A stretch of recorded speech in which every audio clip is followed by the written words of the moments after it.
Welcome to the Deep Dive, your essential shortcut to cutting through the noise and truly understanding what matters. Today, we're taking a deep dive into XP Financial's second quarter 2025 earnings call. Now, this was a period management themselves called, quote, more challenging than we estimated, George. But it's a really fascinating look at how the market sometimes sees things differently than just the headline numbers. Our mission today is simple: unpack the financials, get into management's thinking, and figure out what it all means for you in this, well, pretty complex market. Let's jump right into the headline numbers for Q2 2025, because honestly, the market's reaction tells a story in itself.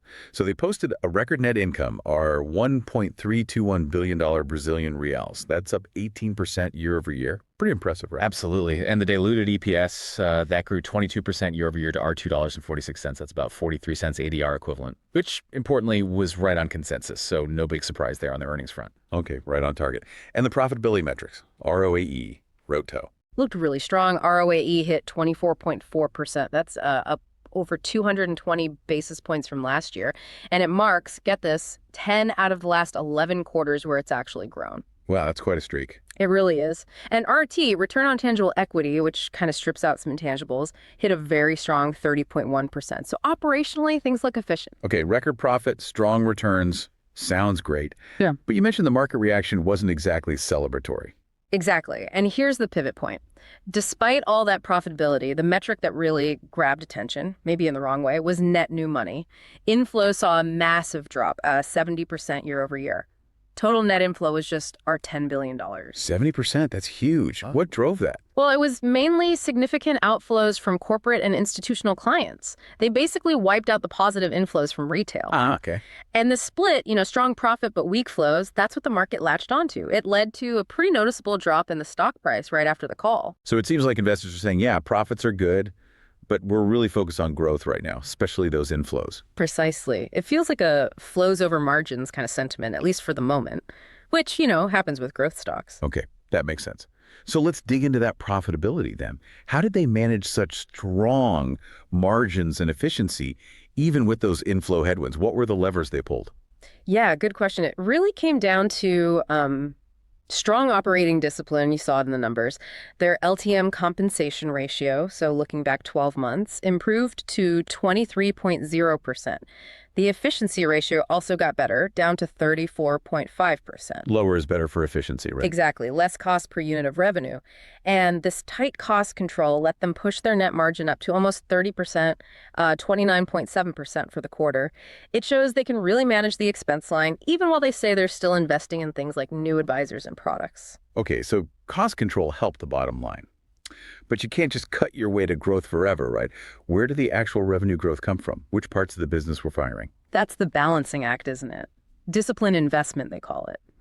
On the revenue side, the retail business was definitely the main engine. It grew 9% year over year, hitting our $3.6 billion. And within retail? Fixed income was the star, up a huge 20% year over year. Not surprising, really. Yeah, with the Selic rate in Brazil hovering around 15%. Exactly. People are locking in those high rates. It's a big draw. But what's also interesting is the other retail category. Things like float income, FX, their digital accounts, consortium, global investments. That whole basket surged 31% year over year. 31%. Oh. Yeah, our $246 million. It really shows their newer stuff is getting traction, diversifying away from just pure brokerage. Okay, so retail looks solid, diversified. What about the corporate side revenue? You mentioned outflows there. Right. The revenue on the corporate side actually grew 14% year over year to our $279 million.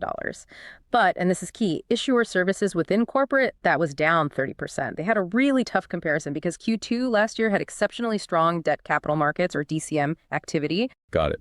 So overall, corporate revenue up, but a key part of it was down because of a tough comp. Precisely.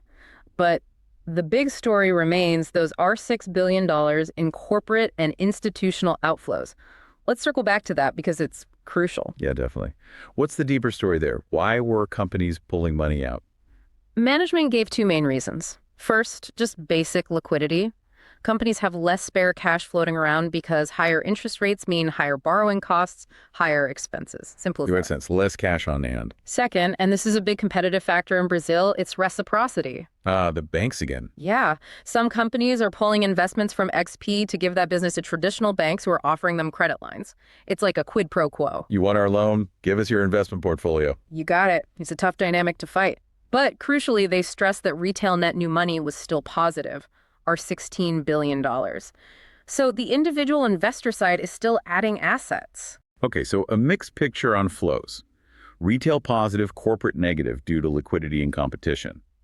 Given that our $6 billion corporate hole, what are they planning to do to turn the overall flow picture around? What's the strategy to reaccelerate? Well, they sounded pretty confident about the second half of the year, at least for retail. They reiterated a target of averaging our $20 billion per quarter in retail net new money for H2. $20 billion a quarter. How do they get there? They pointed to three things. First, simple math.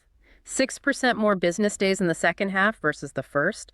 More days mean more activity, more interest earned. Okay, calendar boost. Second, continued growth from those new verticals we talked about, the insurance, the global accounts, and also hiring more advisors to bring in more clients. Right, keep expanding the base. And third, they're hoping for a stronger product mix, maybe a rebound in DCM, maybe more primary offerings, things that drive bigger ticket inflows. Okay, so a multi-pronged approach to boost flows. What are the bigger picture strategy beyond just the next 6 months? They talked a lot about being obsessive. They're worried about improving the client journey, the whole experience, and broadening the product shelf. A huge strategic priority is increasing their fee-based penetration.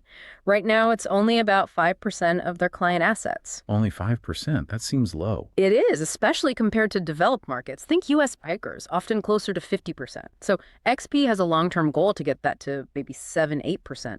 That's a massive runway for more stable, recurring revenue. Huge potential if they can convert clients. Definitely. And they're pushing hard on cross-selling too. Cards, credit, insurance, trying to get more wallet share per client. You see it in the numbers too. The credit portfolio grew 24% year over year to our $23.9 billion, mostly stuff they plan to securitize and sell off.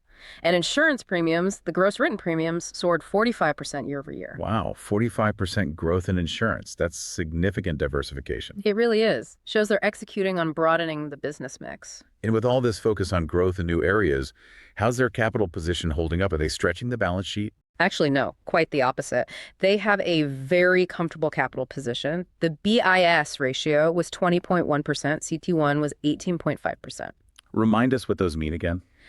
They're basically measures of a bank's financial strength, its ability to absorb losses. Higher is generally better, safer, and their ratios are well above their own target range for 2026, which is 16-19%. So they have plenty of cushion. Okay, strong capital. What they doing with it? Returning it to shareholders seems to be a key focus. They emphasized a commitment to distribute over 50% of net income for this year and next. That'll be through a mix of dividends and share buybacks. They have a $1 billion buyback program authorized until next year, and they've already canceled about 12 million shares they bought back. So shareholder-friendly on the capital return front. But I wonder, with a ratio that comfortable, well above target, could they maybe be too conservative? Are they leaving growth on the table by not deploying more capital, say, for acquisitions or faster expansion? That's a really sharp point. It's a valid debate. You know, in a volatile environment, maybe that extra cushion gives them strategic flexibility, peace of mind. But yeah, you could argue they might be able to deploy it more aggressively. From an investor standpoint, though, looking at the whole picture, the strong profits, the record income, the efficiency, those are definitely ticks in the positive column. Shows resilience. Right. They can make money even when things are challenging. Exactly. And the capital return focus is generally welcomed by shareholders. Yeah. But, like we said, the market's immediate verdict was driven by the flows. The stock dropped 8.6% the day after the call and on much higher volume. That tells you where the market's head is at right now. Growth, growth, growth. Flows are the proxy for future growth. Seems like it. Profitability is great, but if the inflows aren't there, the market gets nervous about the future's trajectory. And that competitive pressure from banks using credit lines to Right. investment business. How big a factor is that really? And the broader macro picture in Brazil. It's significant. The high Selic rate, around 15%, it cuts both ways. It's great for XP's fixed income revenue, right? People want those products. Yeah, we saw that 20% growth. But it also makes it really tough to attract new money when clients can get high, often tax-free returns, just by sticking with traditional bank deposit products, like CDBs or LCIS LCAs. So it helps revenue on one hand, but hurts new asset gathering on the other. Exactly. It's a tricky environment, and management admitted it's been tougher than they expected, especially for generating new investment banking deals. Higher rates and that bank competition are real headwinds. Which brings us back to that fee-based strategy. Is that the long-term answer? Moving clients away from just chasing the highest rate. That's certainly the strategic bet. Shifting from that 5% fee-based penetration towards 7-8% and beyond, that's the path to more stable, less rate-sensitive revenue. If they can execute on that, improve advisor productivity, get the cross-selling right, that could be the key driver long-term, especially if market volatility continues. It makes the business less transactional. Did they mention any other potential bumps in the road?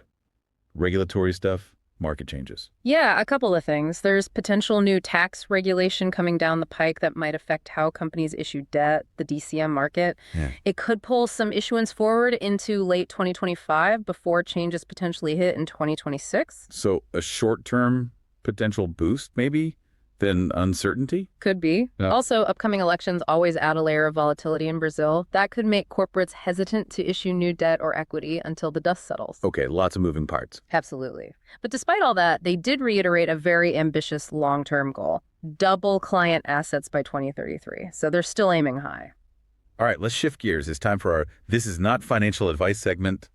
Investment Committee, hit us with some wild but maybe plausible scenarios for XP Financial. Okay, disclaimer firmly in place. Not advice. Yeah. But thinking about this disconnect, strong profits, market focused on flows, ample capital, here are a couple thoughts. Trade idea 1, the Brazil rate drop surprise long play. Okay, tell me more.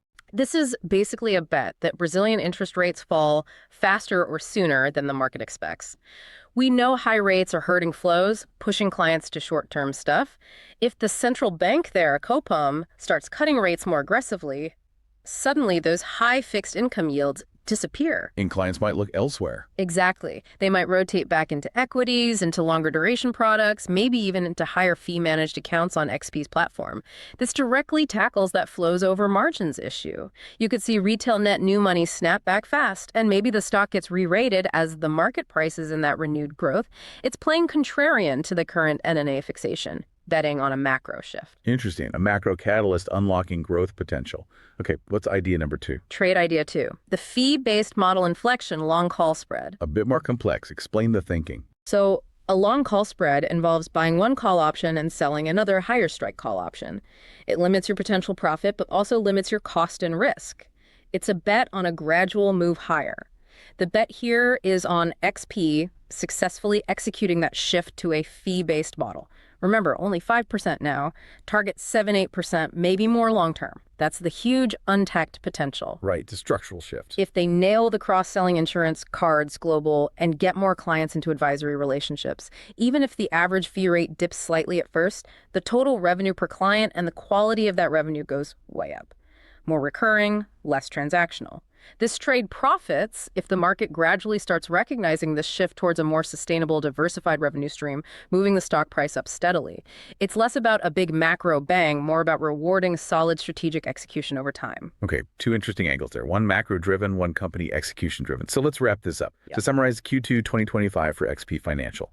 Clearly solid profitability, record net income, good cost control, operationally efficient. Yeah, the retail business is holding up, showing diversification benefits from the newer products. And they're committed to returning capital, which is always nice to see. But, and it's a significant but, those softer net new money figures, driven by the corporate side, really stole the headlines and seemed to dictate the immediate market mood. Absolutely. It highlights that right now, for XPIA, the market seems laser-focused on inflows as the key indicator of future health, maybe even more so than current profits. So the path forward really seems to depend on getting those flows moving again, executing on that crucial shift to more fee-based revenue, and navigating what's clearly a challenging, competitive, and dynamic environment in Brazil. That sums it up nicely. It's about execution and navigating those headwinds. This has been The Deep Dive. And please remember, none of this was financial advice. Always do your own research and make decisions based on your own circumstances. Thanks so much for tuning in. We always appreciate your time and welcome any thoughts you have on today's discussion.